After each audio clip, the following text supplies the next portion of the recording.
அஸ்ஸலாமு அலைக்கும் வரஹ்மத்துல்லாஹி வபரகாத்துஹு.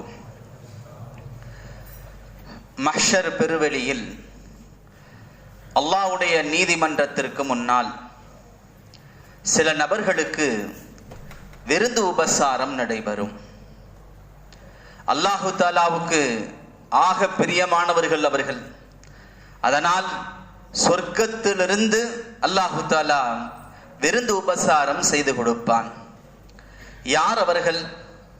நபி ஸல்லல்லாஹு அலைஹி வஸல்லம் அவர்கள் கூறுவார்கள், மன் கதா அவ் ராஹ இலல் மஸ்ஜிதி, பள்ளிவாசலுக்கு யார் பகலிலும் மாலையிலும் காலையிலும் மாலையிலும் யார் பள்ளிவாசலுக்கு வருகிறாரோ, அஅத்தல்லாஹு லஹு நுஸுலஹு மினல் ஜன்னா, அல்லாஹு தஆலா அவருக்கு சொர்க்கத்திலிருந்து விருந்து உபசாரத்தை ஏற்பாடு செய்து வைக்கிறான்.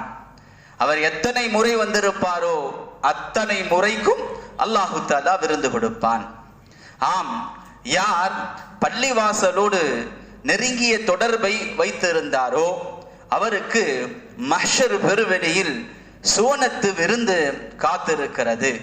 காரணம், பள்ளிவாசலோடு தொடர்பு வைத்திருந்தவர் அல்லாஹ்வுடைய பாசத்திற்கு உரியவராக ஆகிவிடுகிறார். மன் அல்லஃபஹுல் மஸ்ஜித, யார் பள்ளிவாசலை நேசிக்கிறாரோ விரும்புகிறாரோ, அல்லஃபஹுல்லாஹ், அல்லாஹு தஆலா அவரை நேசிக்கிறான், அல்லாஹு தஆலா அவரை விரும்புகிறான் என ரசூலுல்லாஹி ஸல்லல்லாஹு அலைஹி வஸல்லம் அவர்கள் கூறுவார்கள். கண்ணியத்திற்குரியவர்களே, இஅ்திகாஃப் இருப்பவர்கள் காலையிலும் மாலையிலும் பள்ளிவாசலுக்கு வரவில்லை. அவர்கள் பள்ளிவாசலிலேயே இருக்கிறார்கள். பள்ளிவாசலின் மீது அன்பு கொண்டு, பள்ளிவாசலின் மீது பிரியம் கொண்டு பள்ளிவாசலிலேயே அவர்கள் இருக்கிறார்கள் என்கின்ற பொழுது பள்ளிக்கும் அவருக்கும் உண்டான அந்த தொடர்பு நாளை கியாமத்து நாளையிலே பெரும் நன்மைகளுக்கும் விருந்துகளுக்கும் காரணமாக இருக்கும். கணியத்திற்குரியவர்களே, இஅ்திகாஃப் இருப்பவருக்கு பள்ளிவாசல் சார்ந்த எல்லா நன்மைகளும் கிடைக்கப்பெறுகிறது. நபி ஸல்லல்லாஹு அலைஹி வஸல்லம் அவர்கள் கூறுவார்கள், யார் பள்ளியை தனது வீடாக ஆக்கிக் கொள்கிறாரோ, ஆம், இஅ்திகாஃப் இருப்பவர்கள் கடைசி 10 நாட்கள் பள்ளியை தனது வீடாகத்தான் ஆக்கிக் கொள்கிறார்கள். அவர்களுக்கு அர்-ரௌஹ் என்று சொல்லப்படக்கூடிய நிம்மதி, ஆஃபியத் கிடைக்கிறது. அர்-ரஹ்மத் என்று சொல்லப்படக்கூடிய அல்லாஹ்வுடைய அருள் கிடைக்கிறது. ரித்வான் என்று சொல்லப்படக்கூடிய அல்லாஹ்வுடைய பொருத்தம் கிடைக்கிறது.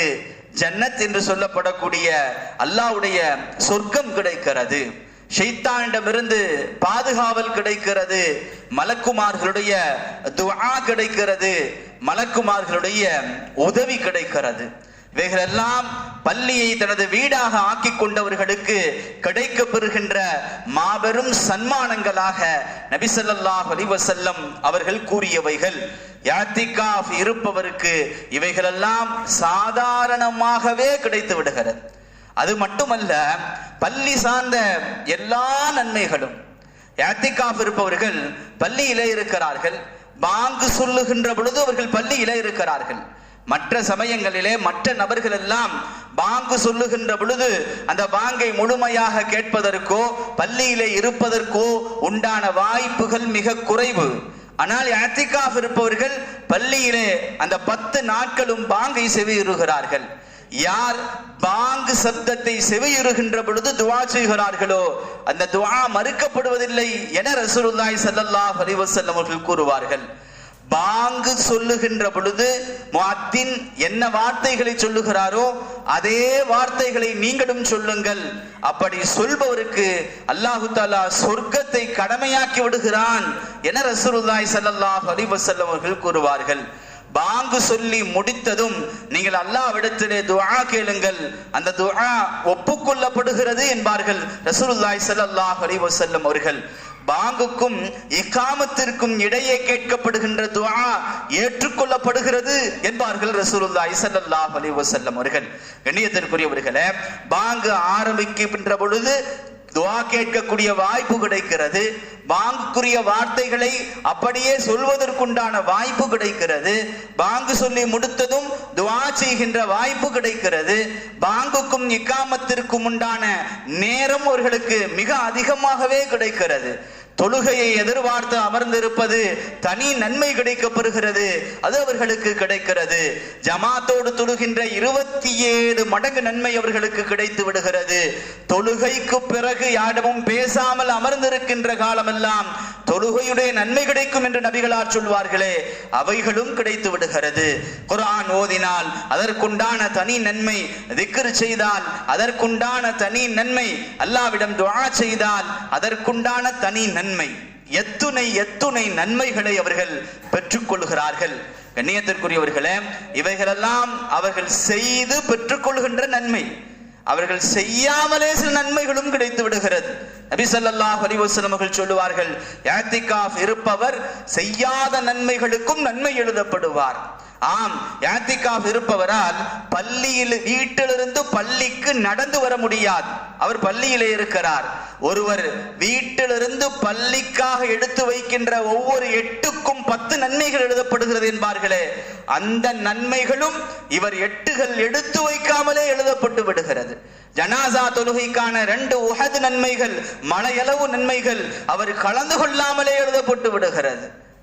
நோயாளியை விசாரிக்கின்ற நன்மைகள் அவர் நோயாளியை விசாரிக்காமலே எழுதப்பட்டு விடுகிறது. கண்ணியத்திற்குரியவர்களே, 10 நாட்கள் இஅ்திகாஃப் இருக்கிறார்கள் என்று சொன்னால் எத்துணை நன்மைகளை செய்தும் பெறுகிறார்கள், செய்யாமலும் பெறுகிறார்கள் என்பதை நினைத்து பார்க்கின்ற பொழுது அதை தவற விடுவதென்பது மிக துர்பாக்கியமான ஒரு நிலை என்பது தெளிவாகிறது. கண்ணியத்திற்குரியவர்களே, பள்ளிவாசலிலே இஅ்திகாஃப் இருக்கிறோம் என்பதை இஅ்திகாஃப் இருப்பவர்களும் கொஞ்சம் ஞாபகத்திலே வைத்துக் கொள்ள வேண்டும். காரணம், இது வீடு அல்ல, இது பள்ளிவாசல், அல்லாஹ்வுடைய வீடு.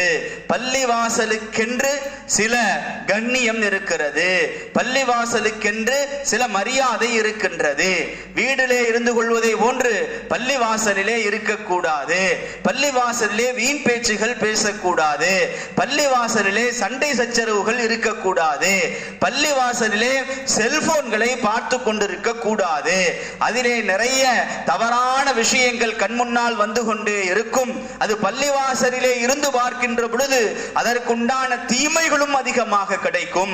பள்ளிவாசலிலே இஅ்திகாஃப் இருக்கின்ற பொழுது நன்மைகளுக்காக உள்ள எல்லா வேலைகளையும் பார்க்க வேண்டுமே தவிர தீமைகளை பெற்றுத் தருகின்ற, பிறரை பற்றி புறம் பேசுவது, பிறருக்கு தீங்கு விளைவிப்பது போன்ற உலக காரியங்களை விட்டும் தவிர்த்து கொள்ள வேண்டும் என்பதும் மனதிலே ஆழமாக பதிய வைத்திருக்க வேண்டும்.